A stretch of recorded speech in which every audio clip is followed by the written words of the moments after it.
So hello everyone, big welcome to you all. Our topic today is mental health in the workplace. So I thought it'd be really good for us to just do some very, very brief introductions. My name is Emma Cowsall. I volunteer on Just Another Illness with Riddimer. In terms of my background, I'm sort of operational manager, project manager by trade, worked for BT, for Auto Trader, and currently working for travel counsellors in Manchester, sunny Manchester. It's a bit grim over here. I've got a big interest in mental health in the workplace, not just because of the pandemic situation, but I think it's one of those things that just sits across every industry, every person, regardless of whatever level that you're at. And I think it's certainly come more to the forefront in the last few years for all the right reasons, but lots of still, I guess, things to debunk around it, which is why I'm keen to get involved. So I will come to you all individually. Mark, you're at the top left of my screen. So would you like to just give a little introduction to everyone, please? Oh, you're on mute. Thank you, Emma, and great to be here today. My background is I'm a qualified chartered accountant by training.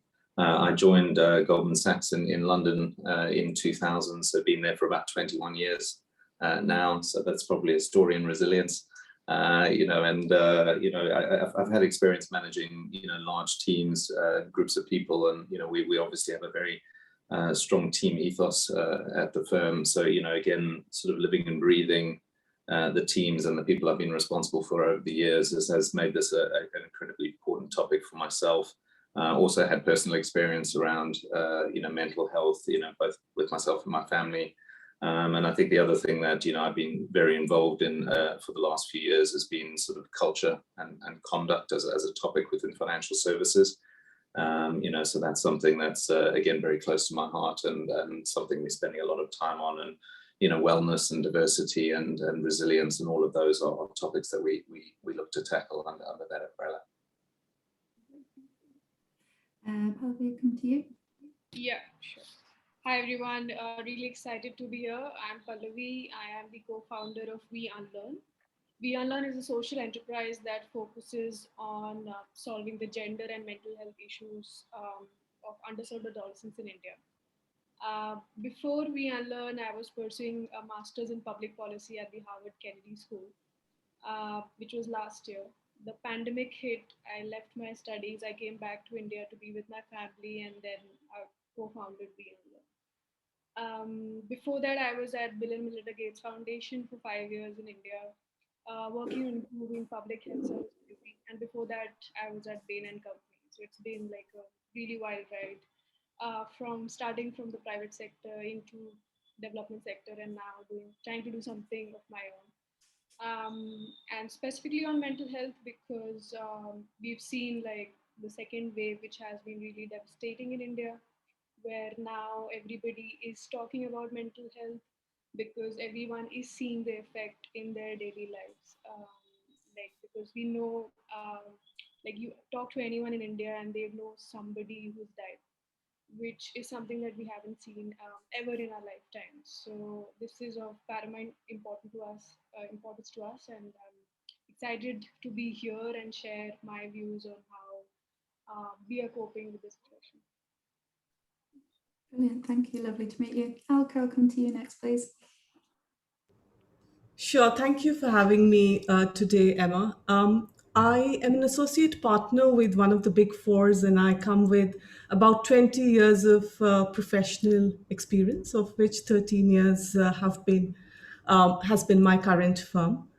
I do people leadership roles. Of course, leading large teams is one of my focus areas, and I have experience in offshoring industry. I'm very passionate about the people agenda and also culture and mental well-being, as some of the panelists mentioned as well, which brings me here. And in particular, I think in the last 2 years, like Pallavi mentioned, I think there has been a special focus on the overall mental well-being. So I look forward to the discussion today. Besides that, I'm also a qualified life and leadership coach, and my affinity group is young professionals and women leaders, young mothers, where well-being is a big issue as well, or an area of focus. So that's a brief about me, and good to be here. Lovely, long time here. Paul, come to you. Last but not least. Sure. Well, great to be here. My name is Paul Harlington. I'm the Group Procurement Director for TUI, which is one of the largest integrated tourism companies in the world. I've been doing mental health advocacy for about the last 3 years now. I started off due to a suicide in a member of my team. But I'm also somebody that suffered from periods of depression in the past, and also a domestic abuse survivor. So I have a vested personal interest in it. Through my work, I've recently won the Inside Out Leaderboard Campaigner of the Year award this year for my work, and I also lead the European region of the Stability Network, which is another mental health initiative. And interestingly, just before COVID struck, I was just about to start up an NGO in India on mental health, which I've unfortunately had to delay and replan. But I've seen firsthand, just how devastating the first and second waves have been in India and their connection on mental health. So I'm still very interested in getting that restarted once I can start traveling again. Wow, we're a diverse group, aren't we? And I think just really lovely to see that even though this is, I think, a business lens, some really, really personal reasons as to why this is important. So fantastic. I'm really looking forward to this. Do you want to sort of state, we've all been really sort of passionate about what we've done with within the companies that we work for. However, as a panel, our views are our own and don't represent our employers. So I think without further ado, we will go into some of the things we want to talk about. So I think some of the things we sort of touched on briefly there around how this, mental health in the workplace, but I think really from the perspective of first line managers, they've got teams that they are sort of responsible for, from not just a performance, but from a well-being and even an attendance point of view. And I think they tend to be that sort of boots on the ground, that first sort of support network for so many people within our organisations. So keen to sort of have a think about how management in particular can support mental well-being on a sort of day-to-day basis. Mark, if I come to you, any sort of thoughts on why that's sort of important and what management can do? Yeah, Emma, I think that's a super critical question, and something again that we're spending a lot of time on. I think to the comments of the panelists, the thing that the recent pandemic has shown us is, often it's very easy from a workplace perspective, and I think this is because folks are sort of assimilating to what they think the culture ought to be, to get a sort of very surface level view of people in their lives. And the big sort of cracking open of the nut, I guess, has been seeing inside people's homes, seeing inside their lives, seeing the kids running around. And I think that's been really fantastic and probably a real challenge to the way we thought about management before. And I think to the question around what can managers do, I think it's to get to know your people, and also not just to assume that everybody's the same because it appears the same. Not everybody is. Again, everybody is sort of fitting in with what they think they should fit in. And, one of our big focuses is it's really sort of encouraging people to bring their whole self to work. That's very consistent with the sort of diversity priorities and other things. But that view that people will be most successful, if they come to work, be who they are, feel comfortable, to be, honest and visible and present in their workplace. Has become super important, and again, sort of still remains with me in terms of how do we maintain the good side of the things that have happened over the last year and a half, really, in terms of the insights and getting to know people. And I think the main thing for me that again I take away is not everybody's experience has been the same.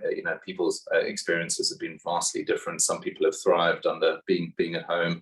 Some people have thrived, financially. We've obviously seen massive dispersion in terms of outcomes through the crisis. And I think that view, as we think about practically managing teams and being responsible for leadership of people, the fact that we can have all of those experiences in such a broad range in a team really, again, sort of lays the weight on us as managers to really say, how do we get inside that and understand that better, not make presumptions, and ultimately ask people how they're doing, get to know people in their situations, and be informed in order to make good decisions.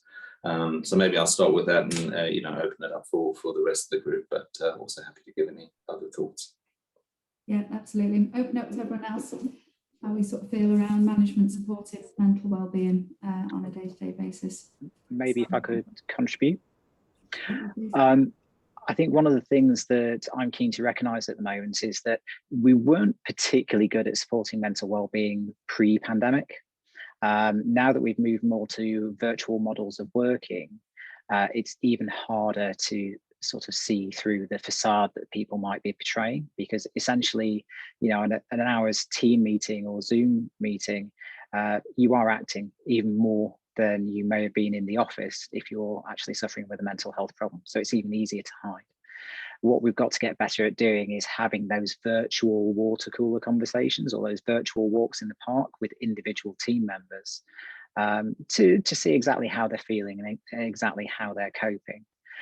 I think that together with, we need to put an even greater focus on the preventative well-being measures. So making sure there's a robust and varied well-being program in place that will hopefully prevent some of these mental health problems becoming even more serious. That's absolutely critical to me as well.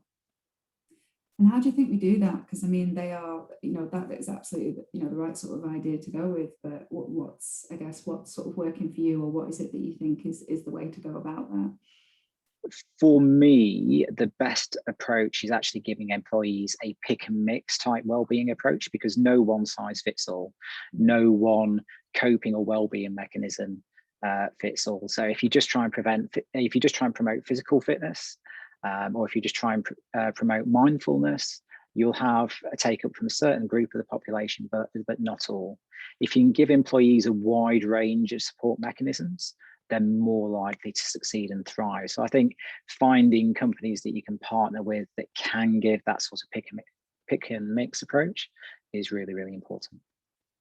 Sure, and I guess what works for you one day might not do it for you the next. So yeah, brilliant. Thank you.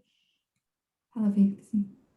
Emma, I have a quick point to add there. I know, it's the recent pandemic has brought the mental well-being to focus. Yet, I think it's very heartening to see what organizations have been doing all across. So there are multiple organizations that have created a support system for the employees. They have created a system where there are allies that you can reach out to as well.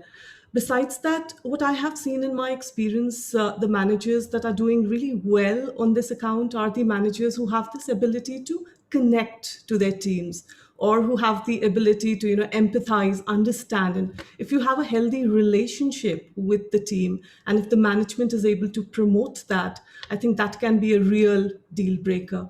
I've had several managers in my team who check in with their team members regularly, and it's really genuine. So I think things like those make a real difference as well. Sure. And I guess what would you sort of say to managers who maybe think they haven't quite sort of got that right, or haven't quite got that connection yet? What can they do? I think we'll need to equip all managers to get there, isn't it? And it is for the leaders to drive that culture in their team, to lead by example, and change will come gradually.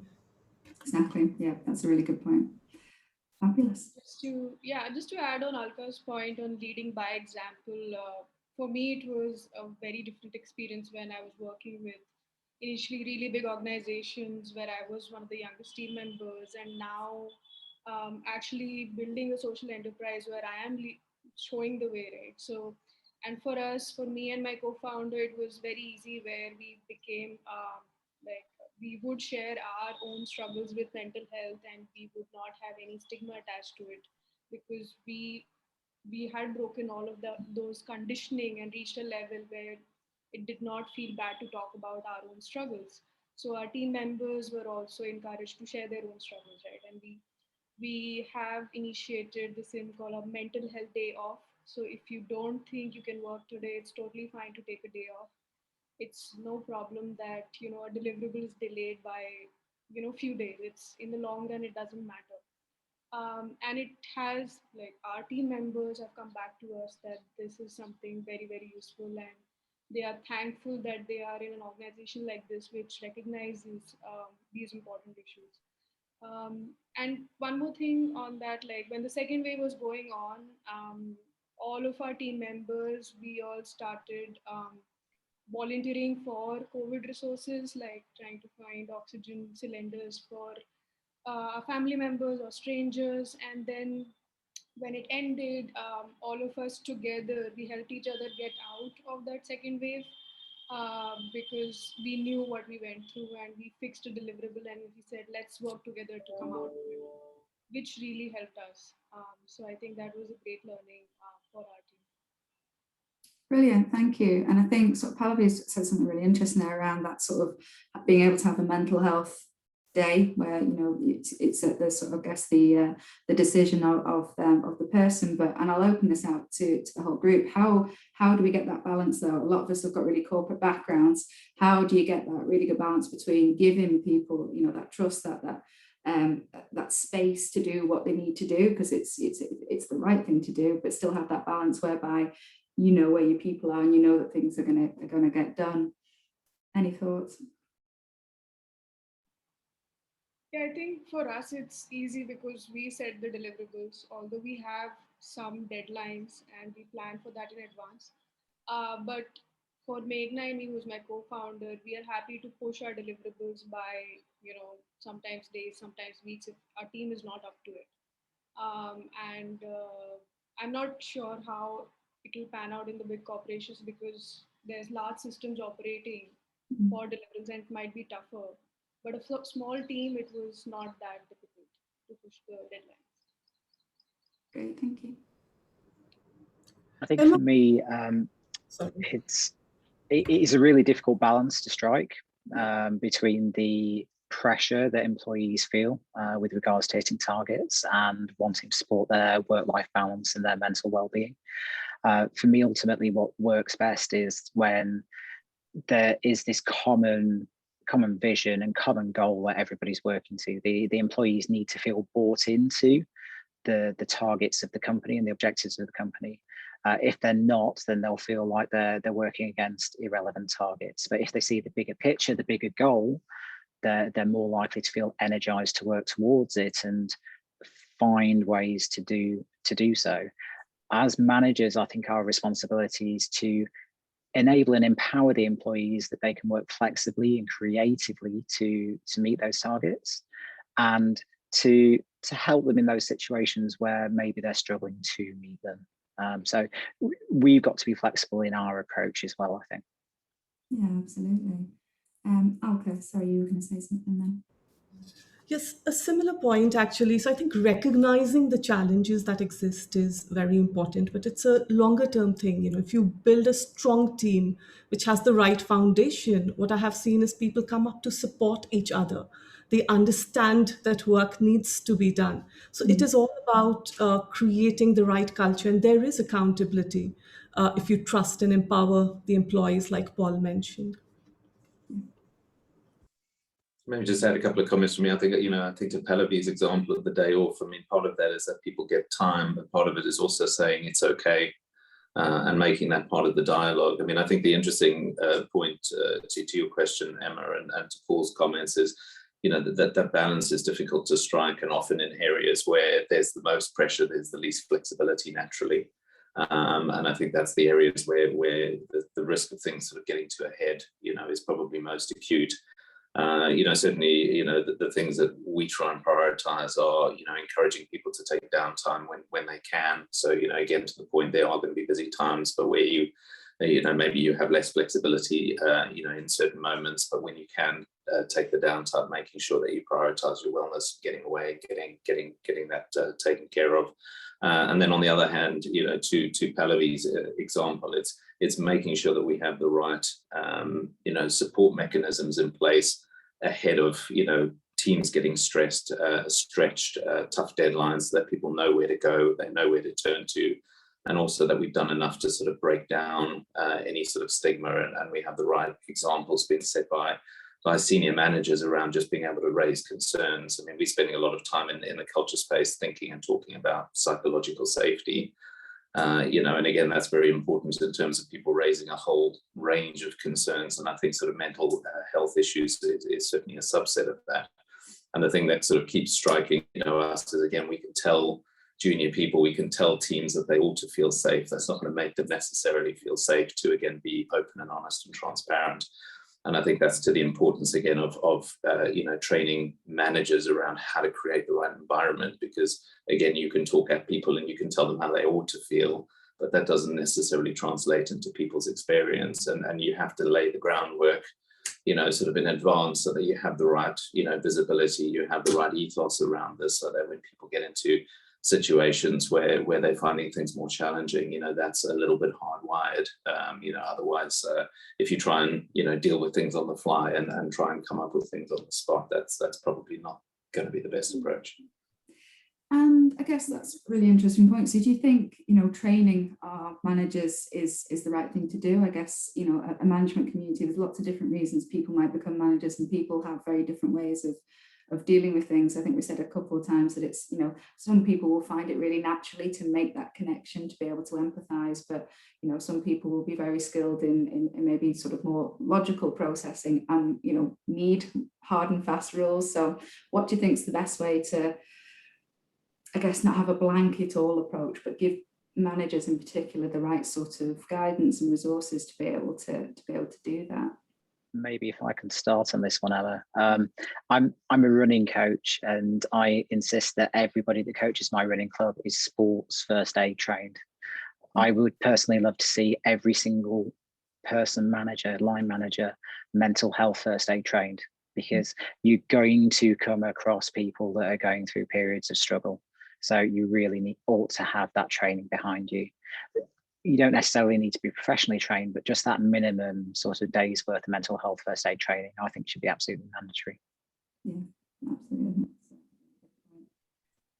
And I think just to build on Paul's point, Emma, what we've done is, in addition to that training that we provide to managers, it's having, what we term the mental health first aiders. They're very visibly stickered, and identifiable across the floor, and there's intentional outreaches and socialization around those individuals and their roles. So to the point, we sort of equip the managers to know enough around identifying signs and knowing what to do about that as a starting point, and then we sort of plug them into the sort of firm-wide support mechanism, if I can call it that, because not all managers, as we've discussed, are going to be particularly playing to their strengths in certain areas. So what we want is to get them to a minimum level, but know where to refer and how to take things forward to get people the help that they need, and plug into something which is a bit more consistent, if we can call it that.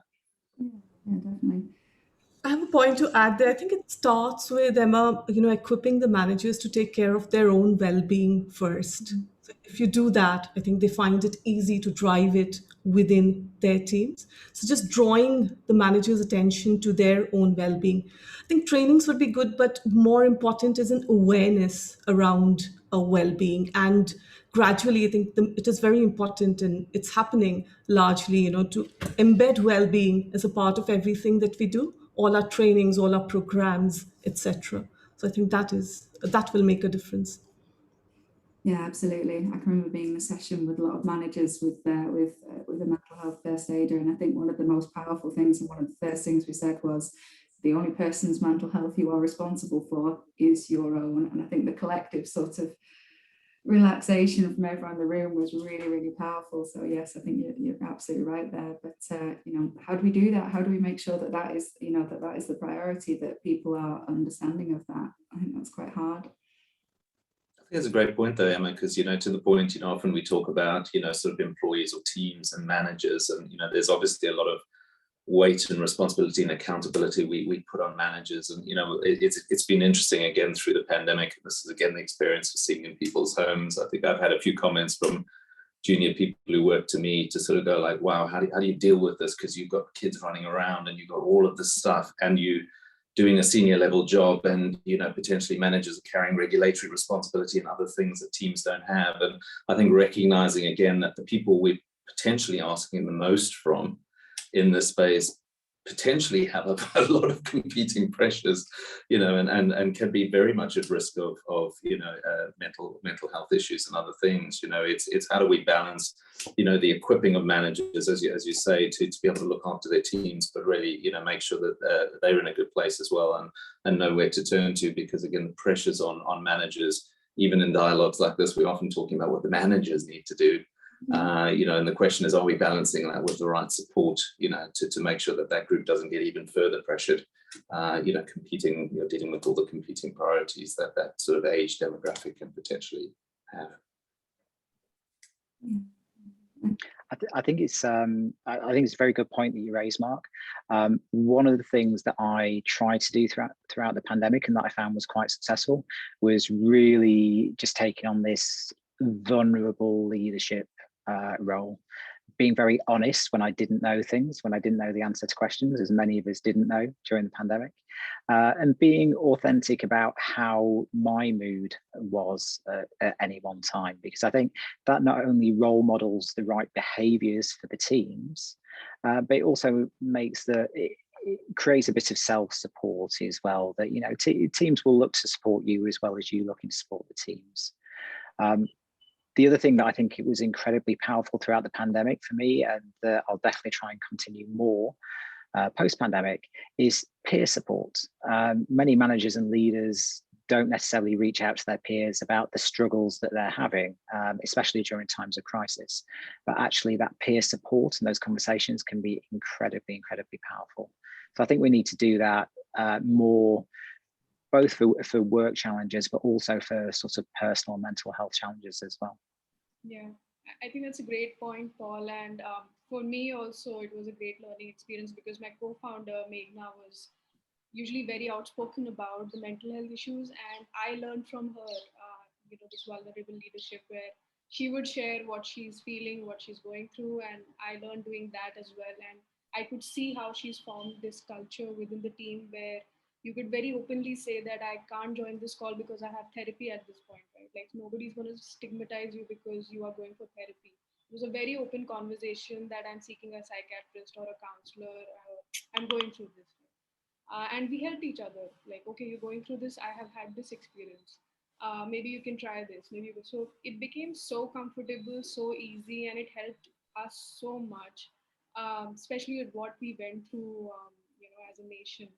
I'm incredibly thankful that I was a part of this team where this culture was already in place, and especially coming from big organizations, this was a very, very different environment where you could just share what you're feeling. At the same time, I also felt like there needs to be sort of like a boundary to how much you share, because we were all sort of experiencing trauma because a lot of people who we knew were dying.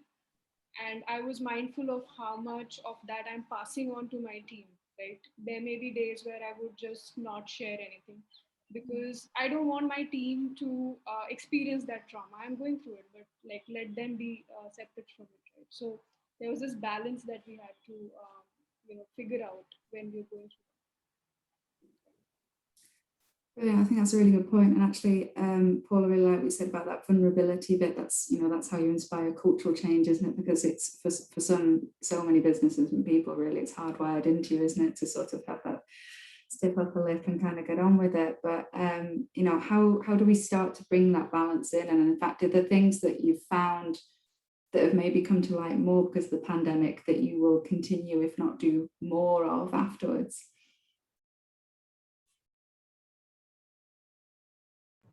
I think, Emma, I'll take this one. I think checking into people, creating that personal connect. I am personally a very private person. And during this time, I found myself, sharing more with people. Like the panelists mentioned, our homes were opened up, people could see each other in their homes. So yes, sharing more, trying to connect more, if we can sustain that effort, it will definitely bring about that change. So I'll take that one forward for sure. Yeah, I mean, probably two things I would mention on that. The one is encouraging, sort of leaders to share their stories. And, again, I'm not, I think that's valuable when it comes from senior leaders, but again, what we're speaking about a lot in the sort of culture and conduct forum under specifically the FCA's guys is, the focus on the sort of tone from the middle in terms of, again, the sort of intermediate levels within the firm really creating what people will feel about their tangible experience of culture, and you know, that's really where people get their buy-in from. So I think encouraging, you know, a range of managers to the vulnerability point to sort of share personal experience. It doesn't have to be everybody, to the point some people may not be comfortable. I don't think this is about making anybody feel uncomfortable, but to the extent you can find individuals within the organizations who can feel comfortable to share and to start breaking down some of the barriers, I think that's hugely valuable. And then just to pick up on your point, Paul, I think it's an excellent point. You know, we often, you know, just take the topic of corporate mentoring as a good example. Most big companies have got big mentoring programs. We always think about our new joiners day one, need to have a mentor, junior people. A lot of our sort of mid-level managers don't have mentors, you know, partly a function of the fact that the pyramid narrows and, you know, there's maybe, you know, less opportunity, and also people sort of figure once you're big enough and ugly enough that you can kind of take care of yourself. But I think sort of figuring out whether there's a way to extend either through, you know, your peer idea, which I think is great, or just making sure that folks have got real sort of mentorship away from the management lines, I think is something really, really powerful if we can extend that through the organization. I would just add to that point, Mark, it's also great to consider reverse mentoring as well, because as well as mentoring the younger population, yeah, right, they can mentor us and teach us a lot about well-being. Yeah, absolutely. I think to Pallavi's point, I think it is really important to learn and recognize what you are comfortable sharing and being vulnerable about, and what you're not. You know, you don't have to tell people 100% about your experiences, about your day, about your mood, but you can tell them enough so that they get an insight into how you're feeling, and they recognize that you're being honest and transparent about your mood. So I think that's really important. For me, one of the biggest things to take forward post-pandemic is just, we've got mental health on the agenda now. People are talking about it. We've got senior leaders that are standing up and being counted, like Mark said. Organizations like the Inside Out Leaders Board do a fantastic job with regards to that with senior leaders. But our role as mental health advocates is to keep mental health on the agenda now and keep this snowball effect going, because there's too much danger that mental health issues of 2020 and 2021 will be seen as pandemic specific, whereas actually they were just amplified by it. Yeah, definitely, absolutely spot on. So I guess, and to that point, how do we stop that? Because I think some people want to draw a sort of hard and fast line through pandemic, pre, post, and what have you. So yes, keep it on the agenda, but what else is it that is feasible to make sure that people don't dismiss it as something that was a very periodic thing?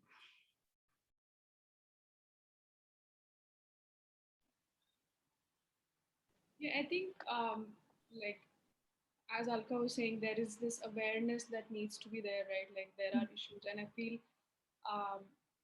we have, like, the awareness is there now. I think a lot of people understand what mental health is, but now how do we take the next step as to making it sort of like within organizations having certain policy changes so that you know, you recognize that this is an important issue going forward as well. And for us, it was just instituting the mental health day off, like that is going to be a policy in our organization going forward. It was there already earlier, and now going forward, it will continue to remain, right? Like, so making sure that some institutional changes are made so that we don't forget what we went through. I think that would be a great step forward. I think also the other point is the way that we're going to be working is going to change forever. So the hybrid working is here to stay, as we all know. And what we missed during the pandemic was that physical connect with our colleagues. So our ability to include everybody and, you know, stay connected to our colleagues, whether they're working remotely or from office, will be the need. And I think a part of our challenge was related to the connection. You know, the challenge around well-being in some cases was related to connection. So there is, and I think there is adequate focus. So there is a good amount of focus in various organizations around hybrid working, making it efficient, and including everybody as we go along. So some of these changes, I'm very hopeful, are here to stay and for better. And maybe just to give my comments on that, Emma, it does feel like, again, from a sort of mental health perspective, the world has become more and more pressured, and we can look at various things, whether it's, again, the sort of data revolution, the ability to work anywhere, everywhere, all hours, that sort of delineation from, work and home, which again, flexible working potentially makes even more challenging. And across the piece, we've sort of seen professionalization of things, whether again, you're watching the Olympics and you see the sport and the pressure that people are under. So we've had this real sort of pressure cooker environment, which is only accelerated and exponentially. And in many ways, mental health has been left behind, and has been the real laggard. So I think to kind of Paul's comments on this, hopefully, and to Alka as well, the pandemic has offered an opportunity, a catalyst to sort of accelerate, catch up. But the reality is, in the world that we're creating, in the world that we're inhabiting, and the direction of travel, this is going to become increasingly important. And I think it is the structure that folks have mentioned, being very deliberate every time you sit down with senior leadership, with teams, to have wellness on the agenda, something very simple like that. There's always a slot. What we try and do in our town halls is or offsites, there's always a slot for a half an hour around people, resilience, wellness, those sort of topics. And then having the right structure across the firm where, again, you have, to Pallavi's example, policies, procedure. I mean, I think there's a question around, again, governments and what's going to come in the way of regulation and labour law support and other things around the topic to standardise and bring some more officiality to this, which would be super helpful. But just making sure that we keep the momentum and keep the structure in place, I think is hugely important. But hopefully, again, this is to Elka's comment, we look back 5 years from now and we see this as a real sort of game changer in terms of the evolution of the human species as it pertains to mental health, which, to be honest, has been somewhat neglected vis-a-vis the acceleration that we've seen in terms of lives and the pressures around that. If I can just add to that, I think there's some great comments from all the panelists. With regards to sort of more flexible working, I do think the hybrid model is going to be here to stay, but personally, I do also expect that as people start to come back to the office in small amounts, they will recognise the importance of those social interactions with their colleagues. And actually, I think there'll be greater demand to be in the office and around people. So some sort of 50-50 mix is my realistic expectation of where things may end up. But we, as Mark says, we've got to keep mental health on the agenda. We've got to keep it in our people meetings. I think we've also got to take the opportunity to get board level sign-ups to mental health charters and things like that, because the trauma that people have experienced and the various negative experiences and mental health conditions are going to be persistent for some years. Realistically, we're not going to be out of the global pandemic for a good couple of years yet. And people are going to go through various waves in various countries. They're going to be anxious about returning to the office when offices start opening up. I certainly know my team are anxious about coming back to the office in the UK at the moment. This is our first week back. So we've got to manage all those things for a number of years now. So just including it on the agenda in any way possible, I think is definitely a priority. Yeah, fabulous. And I think, as we really sort of appreciated everyone's sort of conversation and input today, I think as we maybe look to sort of draw this to a close, I think I guess it's really obvious the things that have been negative about the pandemic, because let's not take away from the fact that it's been, an awful experience for so many people, and maybe forced things to the forefront that maybe weren't already there. And driven change in a really, maybe in a way that we didn't really expect. But is there anything other than what we sort of talked about that maybe has actually been almost a positive experience out of it, or that maybe has, allowed you to look at things in a way that maybe you hadn't considered beforehand? I'm happy to go first here, Emma. I think for me, the pandemic has given a huge opportunity for reflection. and to actually look at my personal priorities. I've personally taken a lot of time to look at, what are my priorities in life? What are my priorities with family?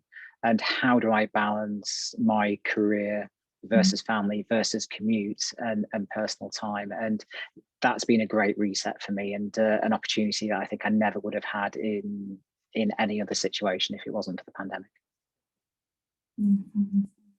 Yeah, I think adding to Paul, like similar story here where a lot of reflection happened, and that's when I took this very unconventional decision of leaving my course and actually coming back to India and doing something that I was really passionate about.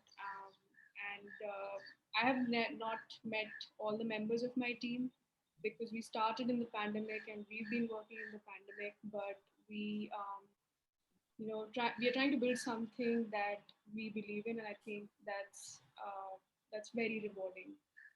So let's see where this goes. But for me, it's this pandemic gave me something really beautiful, and I'm looking forward. Like I'm very hopeful for the future.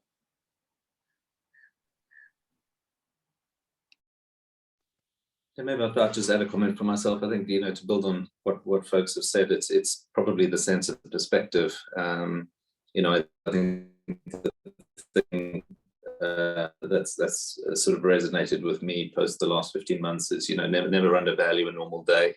A normal day is actually something to be valued and cherished. And I think the other thing that maybe in the world in which we live, where there's so much choice, and we often tend to get on the hedonic treadmill a little bit, and you sort of take for granted the sort of miracles of just being able to get on a plane and be in a different place or experience a different culture. The sort of value of variety, and maybe this is sort of comment that Paul made around the value of being in office as well as having some time at home, and just having that value and a variety and not taking that for granted. Again, I think is something that I certainly will take away.